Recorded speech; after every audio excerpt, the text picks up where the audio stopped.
Thanks for staying with us. You're watching WION World this one. I'm Adhya Chinecha, and this is Speed News. Let's start with all the stories making headlines today.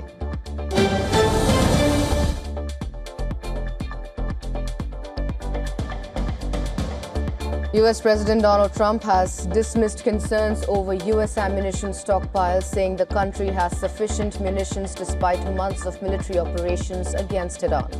Trump said weapons production is continuing, including systems such as Patriot missiles and the THAAD missile defense system.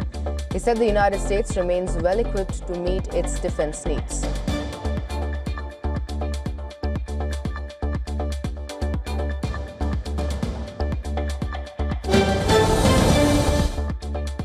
Iran says it will not allow the United States to dictate the course of war or peace as tensions remain high despite ongoing diplomatic efforts. Foreign Ministry spokesperson Ismail Baghei said Tehran will defend itself for as long as necessary and insisted recent talks with Oman were a bilateral meeting with no US involvement. Baghei also condemned Ukraine's reported attack on an Iranian commercial vessel in the Caspian Sea, warning of consequences and calling the incident a violation of international law. Meanwhile, US President Donald Trump says Washington is engaged in deep talks with Iran but warned that military action could resume if diplomacy fails. He said negotiations have limited time to deliver results.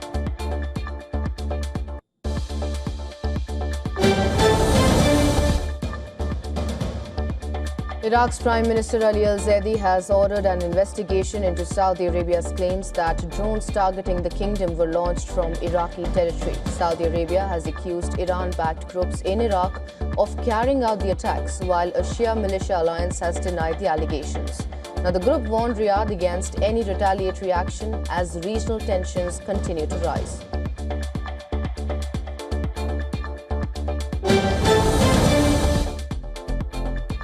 Israeli Prime Minister Benjamin Netanyahu has arrived in the United States for talks with President Donald Trump, marking their first face-to-face meeting since the start of the conflict with Iran.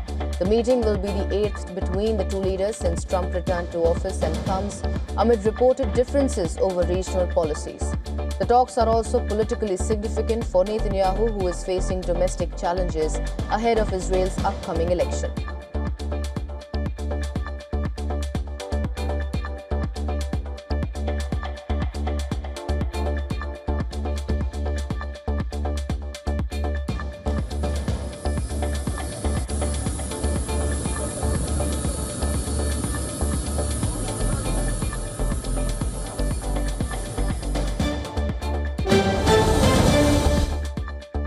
Russian strikes across eastern Ukraine have killed at least 7 people and injured more than 20 others, according to local officials. The attacks targeted areas in the east of the country as fighting continues between Russia and Ukrainian forces. Meanwhile, a Ukrainian drone attack in Russia's Belgorod region killed 1 person and wounded 2 others, Russian officials say.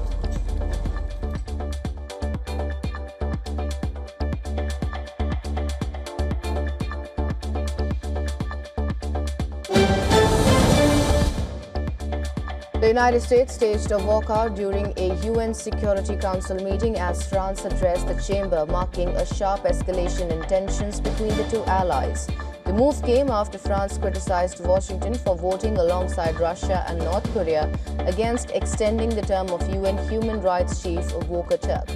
The US accused France of using disingenuous grandstanding and said it will continue to leave French addresses until Paris withdraws from what it called disrespectful remarks.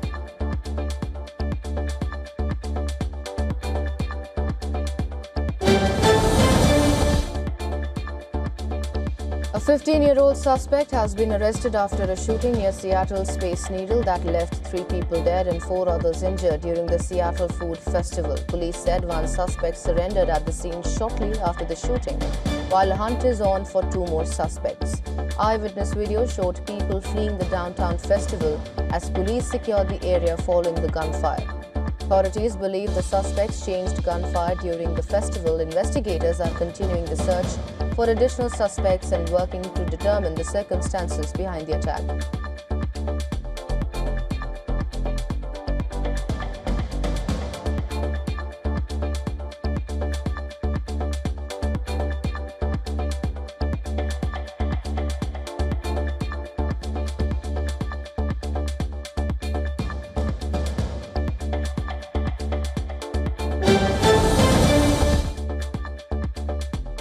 Singer David Burke is heading to trial after a Los Angeles judge ruled there is enough evidence for the case involving the killing of a 14-year-old girl to move forward.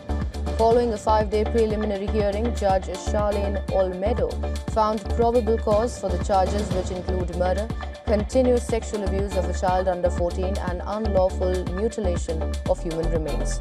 The 21-year-old singer has pledged not guilty and showed no reaction as the ruling was announced.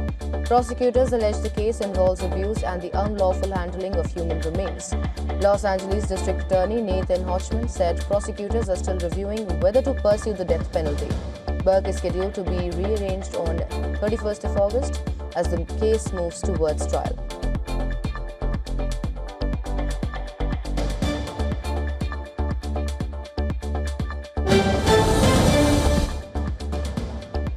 A fire on Barcelona Metro's L1 line forced the evacuation of Glorious and El Clot stations. Both stations, after the train became stranded in a smoke-filled tunnel. Passengers escaped by walking through the tunnel to safety as emergency crews responded.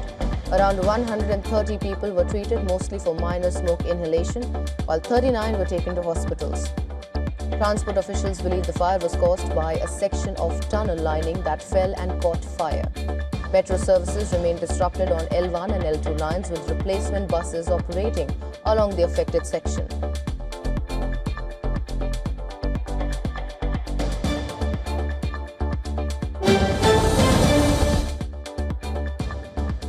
IMF Managing Director Kristalina Georgieva faced demonstrations during her official visit to Argentina, where she held talks with President Javier Milei and senior economic officials. Now, the visit comes as Milei's administration implements major austerity measures aimed at reducing public spending and controlling inflation.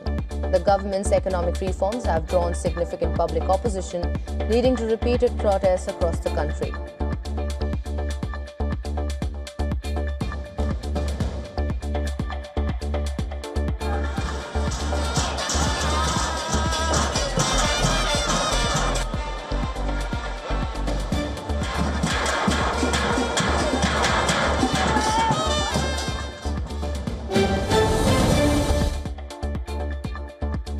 One person has been killed and 2 others injured in a shooting near Mexico City's Zocalo Square and the Presidential Palace. Authorities describe the incident as a targeted attack, with the suspected attackers fleeing the scene on a motorcycle. Police have launched an investigation into the shooting, which took place in Santo Domingo Square, an area known for illegal document sales.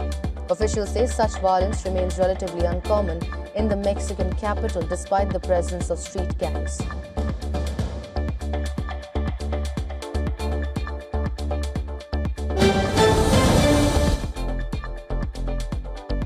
French police have detained a man after he allegedly attacked 3 women with knives at a busy intersection in Paris. The incident occurred near Porte de Clichy, where 2 of the victims, aged 19, 24 and 36, were seriously injured, according to authorities. Bystanders intervened and restrained the suspect before an off-duty police officer detained him. Witnesses said the attacker was carrying 2 knives during the assault. The suspect's motive remains unclear, with authorities investigating his statements and assessing whether the incident could be linked to terrorism. France's Anti-Terrorism Prosecutor's Office is considering whether to open a formal investigation into the scene.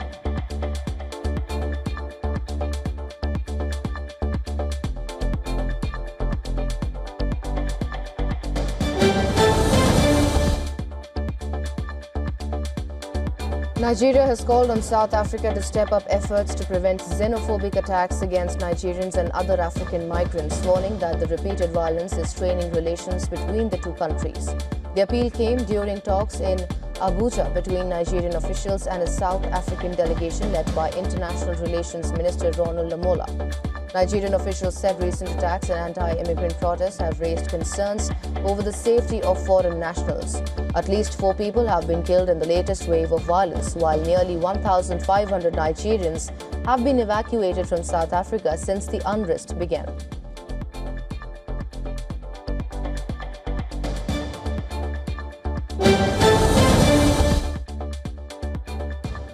At least 30 people, including 8 children, have been killed after armed men attacked Naridon village in Nigeria's northwest in Kaduna State. Residents said the attackers opened fire on civilians and set homes ablaze before fleeing the area. Local residents have accused suspected Fulani herders of carrying out the attack, while authorities have ordered intensified security operations to identify and arrest those responsible.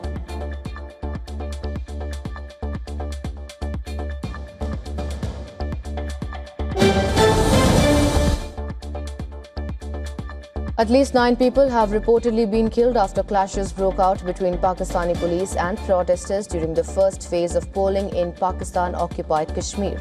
More than 15 people are reported to have been injured in the violence. The clashes have raised concerns over security and human rights conditions in the region.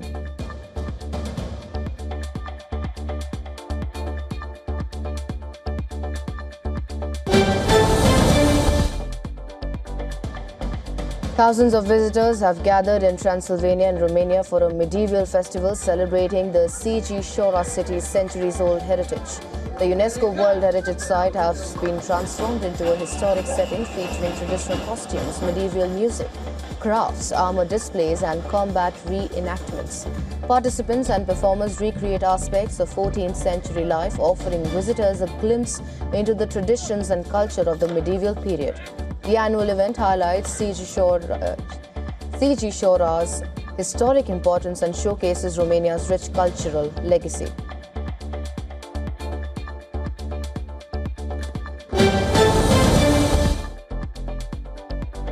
A tornado swept through parts of eastern Wisconsin, causing significant damage and leaving thousands without power. The storm struck the cities of Menasha and Appleton, damaging structures, uprooting trees and overturning vehicles. Emergency crews are assessing the damage as residents begin recovery efforts following the severe weather event.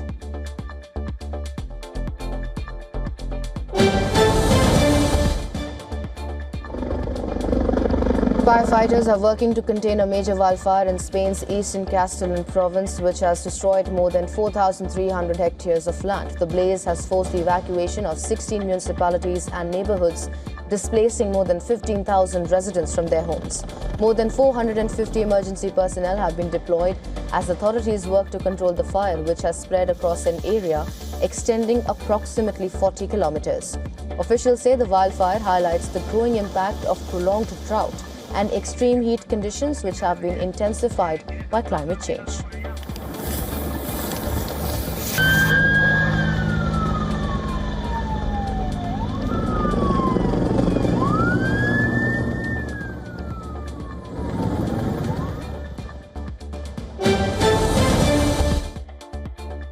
Google's AI-powered search experience is rapidly becoming the default, with AI overviews now appearing in 43% of Google searches, up from 15% a year ago. And this is according to a similar web report.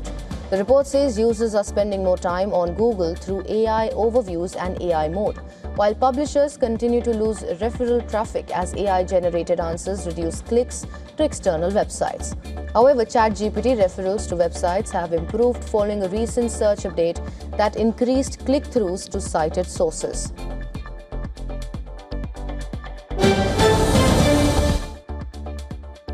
Microsoft has launched MAI Cyber1 Flash, its first AI model built specifically for cybersecurity, along with a new AI security platform called Perception.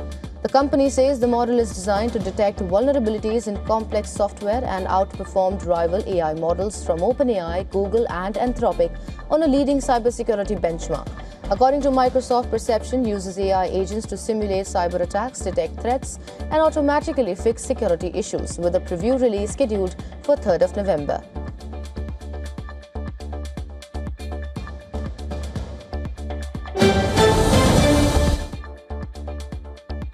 Apple is facing a lawsuit in the US after 3 users alleged they lost more than $1.8 million by downloading a fake crypto wallet app from the App Store. The plaintiffs claim Apple's App Store security and app review process failed to block the fraudulent app, which impersonated the popular Sparrow wallet. Apple said fake apps violates its policies. The copycat app has been removed, and the company rejected more than 371,000 deceptive or copycat apps submissions in 2025.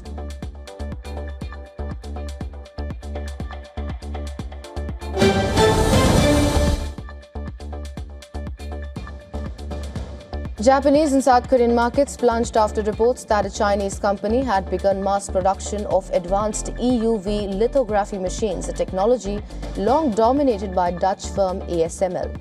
Japan's Nikkei fell more than 4%, while South Korea's Kospi dropped nearly 8%, with chip giants Samsung and SK Hynix losing more than 7% each amid concerns over rising competition in the semiconductor industry.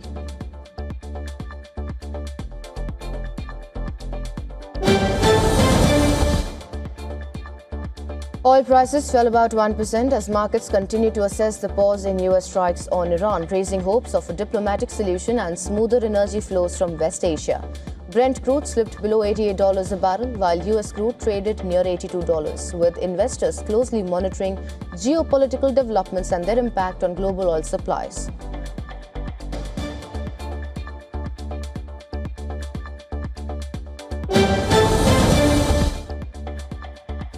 Gold prices edged lower as a stronger US dollar weighed on demand ahead of the Federal Reserve's policy meeting.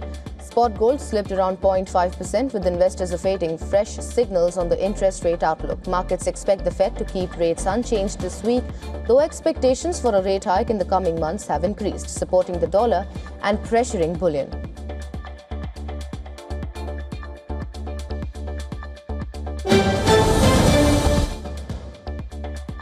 Well, the US dollar held near a one-month high as investors weighed the possibility of a Federal Reserve rate hike this week.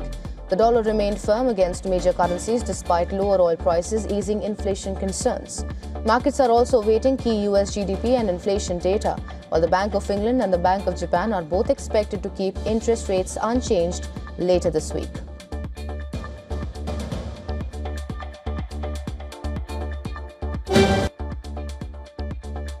Antoine Fuqua's highly successful Michael Jackson biopic Michael has secured its streaming release date following a monumental theatrical run that saw it cross over $1 billion worldwide. The film will make its streaming debut on 10th of August 2026. Directed by Fuqua and penned by John Logan, the film chronicles the pop icon's journey from his early days in the Jackson 5 to becoming one of the most influential global music icons of all time.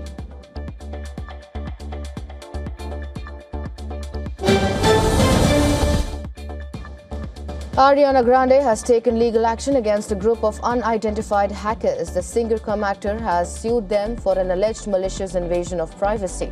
In a recently filed lawsuit targeting 100 John Does, the singer claims that hackers infiltrated the personal digital accounts of her close collaborators, leading to the theft and exploitation of unreleased music, photographs and video footage. According to the court documents, a total of 45 unreleased tracks were allegedly stolen and leaked. The lawsuit seeks to hold those responsible accountable while protecting Grande's intellectual property and personal privacy.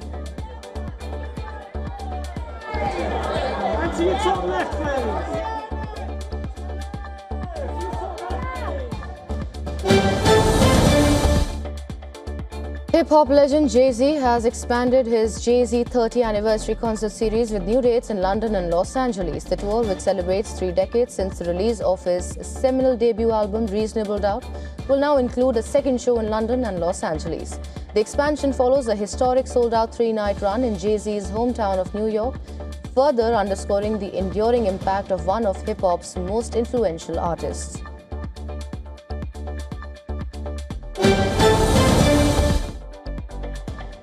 Ahead of its highly anticipated release on 30th of July, Spider-Man Brand New Day has faced censorship from India's Central Board of Film Certification. The superhero blockbuster starring Tom Holland and Zendaya has been granted a UA 13+ certificate, but only after the board mandated several cuts and modifications. The censors ordered the removal of an 8-second kissing scene and instructed the filmmakers to mute or delete various profane words from both the audio and subtitles.